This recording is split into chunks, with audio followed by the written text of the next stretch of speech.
नमस्कार, मैं पंकज प्रसन्न। दोस्तों, जब हम बातें करते हैं कि भारतीय जनता पार्टी लोकसभा चुनाव 2024 की तैयारियों में जुट गई है, तो ये कुछ हवाई बातें लगती हैं कि आखिर आप किस आधार पे कह रहे हैं। अगर मैं ये कहूँ कि द्रौपदी मुर्मू की जीत के बाद भारतीय जनता पार्टी 1.5 लाख आदिवासी गांवों में कार्यक्रम करने जा रही है ताकि आदिवासियों की सहानुभूति मिल सके, तो एक आधार बनता है।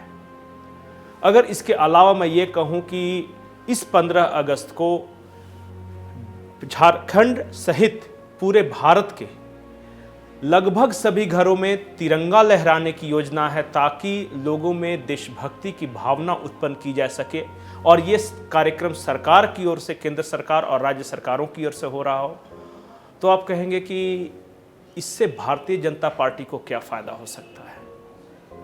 ये तो सभी दल, चाहे जो भी राज्य में जो भी दल की सरकार है, वो इस कार्यक्रम को करेगा, लेकिन फर्क पड़ता है माहौल का।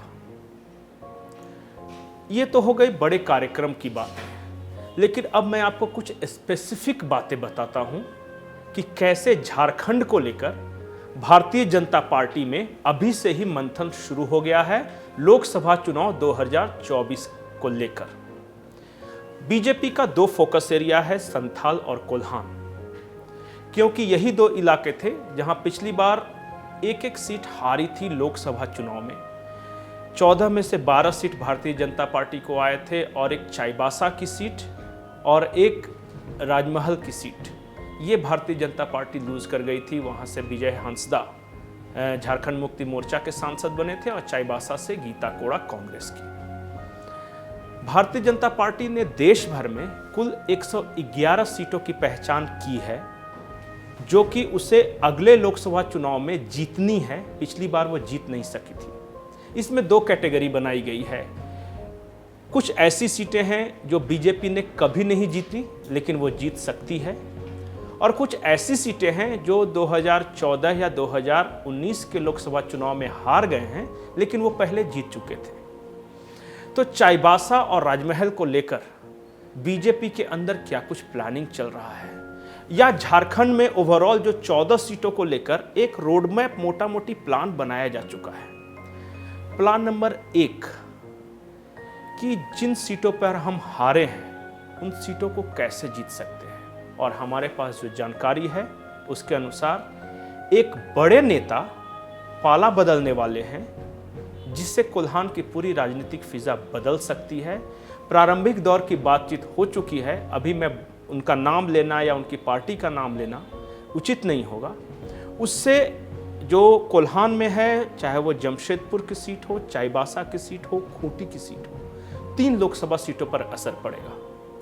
उसी तरह राजमहल को लेकर बीजेपी के अंदर एक अलग प्लानिंग चल रही है, जो कि जब बाबूलाल मरांडी को देवघर के दौरे के बाद प्रधानमंत्री मोदी ने बुलाया था, तो उसमें संथाल को लेकर विशेष तौर पे चर्चा की गई थी कि संथाल में हम कहाँ लूज कर सकते हैं, कहाँ जीत सकते हैं। और टोटल झारखंड के परिप्रेक्ष्य में बात करें तो मैं आपको आज ही जानकारी दे दूं कि कम से कम 5 ऐसी लोकसभा की सीटें हैं जिनके कैंडिडेट अगले लोकसभा चुनाव में बदल सकते हैं।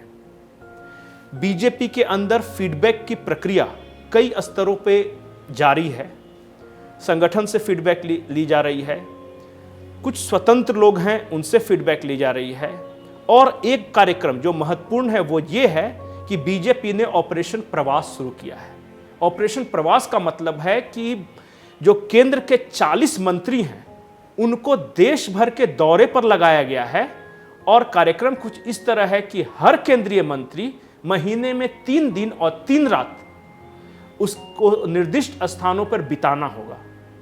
जैसे मैं एक उदाहरण के तौर पर बताता हूं कि झारखंड के कोल्हान में रामेश्वर तेली, जो कि केंद्र में मंत्री है, वो आने वाले हैं, और उनका कार्यक्रम कुछ इस तरह होगा कि सीधे एक केंद्रीय मंत्री बूथ लेवल के कार्यकर्ता से बातचीत करेगा, उनको क्या समस्याएं हैं, केंद्र की जो योजनाएं क्या है वो लागू हुई या नहीं, और इसके साथ ही वो वहां के स्थानीय धार्मिक स्थलों में पूजा भी करेगा। तो भावनात्मक जुड़ाव, सीधे बूथ लेवल के कार्यकर्ताओं से फीडबैक, और हर केंद्रीय मंत्री को अगले 1.5 सालों तक रिपोर्ट बना के बीजेपी के टॉप ब्रास को सौंपनी है कि उन्होंने क्या महसूस किया।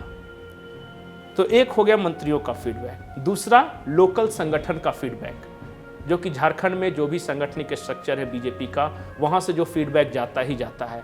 संघ के जो लोग हैं वो अपना फीडबैक देते हैं, और एक है स्वतंत्र एजेंसी। तो हमेशा बीजेपी 3 फीडबैक लेती थी, स्वतंत्र एजेंसी, अपना संगठन, आरएसएस। अब 4 फीडबैक लेगी। केंद्रीय मंत्री का जो ऑपरेशन प्रवास शुरू होगा, 111 नहीं, जो भी सीटें जिसे बीजेपी टारगेट कर रही है कि वहां हम जीत सकते हैं, वहां पे केंद्रीय मंत्रियों का प्रवास होगा। और देखिएगा ये कार्यक्रम बढ़ता जाएगा, शुरू लगभग होने वाला है। दूसरी बात यह है कि झारखंड को लेकर आमतौर पे ये कहा जाता है कि जब यहाँ राजनीतिक अनिश्चितता की बात होती है तो सतही तौर पे हम कह सकते हैं कि लोग भी बोलते हैं कि ये पार्टी टूटेगी, इस पार्टी के साथ मिलेगी। झारखंड मुक्ति मोर्चा के हेमंत सोरेन का सॉफ्ट कॉर्नर हो गया भारतीय जनता पार्टी के साथ, या कांग्रेस से दूर हो रहे हैं, इससे हाथ मिलाएंगे, उससे हाथ मिलाएंगे। लेकिन हमने पहले भी कहा है कि मोदी और Amit Shah short term goals, middle terms और लॉन्ग टर्म गोल्स तीनों पे चलते हैं। अब आप सोचिए कि द्रौपदी मुर्मू को राष्ट्रपति बनाकर कोशिश यह है कि आदिवासी जो हैं 10 करोड़ के लगभग, उनके मन में किसी तरह की सहानुभूति पैदा की जाए। और ऐसी स्थिति में क्या देश में एकमात्र जो ट्राइबल चीफ मिनिस्टर है उसे हटाने का जोखिम लेगी भारतीय जनता पार्टी? जवाब है नो। और ये ऐसा कुछ नहीं करने जा रही है जिससे किसी भी तरह आदिवासी समुदाय के बीच बीजेपी को लेकर कोई निगेटिव परसेप्शन बने। तो कार्यक्रम कुछ इस कदर है कि बीजेपी हो या झारखंड मुक्ति मोर्चा एक दूसरे के खिलाफ बहुत अधिक हमलावर नहीं होगी। केंद्र के कार्यक्रम चलते रहेंगे।